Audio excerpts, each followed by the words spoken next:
আসসালামু আলাইকুম। ইংরেজিতে কিভাবে কমান্ড করবেন ফ্যানটি চালু করো, বন্ধ করো, গতি কমিয়ে দাও, গতি বাড়িয়ে দাও। So here I go, practically আমি দেখিয়ে দেব। আপনি যদি বলতে চান ফ্যানটি চালু করো, তাহলে বলবেন টার্ন অন দ্য ফ্যান। আমি প্র্যাকটিক্যালি দেখিয়ে দিচ্ছি, that means turn on the fan.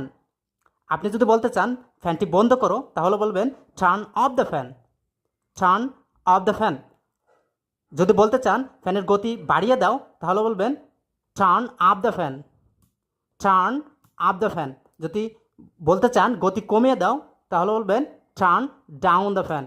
Turn down the fan. তবে একটা কথা স্মরণ রাখবেন, যদি আপনাদের সিনিয়র পার্সন হয় তাহলে রিকোয়েস্টিং হয়তো কীভাবে বলবেন, কুডি প্লিজ বা উডি প্লিজ ব্যবহার করে সেন্টেন্স মেক করবেন। যেমন could please turn on the fan, could please turn off the fan, could please turn up the fan, could please turn down the fan. এভাবে আরও সেন্টেন্স মেক করতে পারবেন। Could please come here, could please go there, could please help me and so on.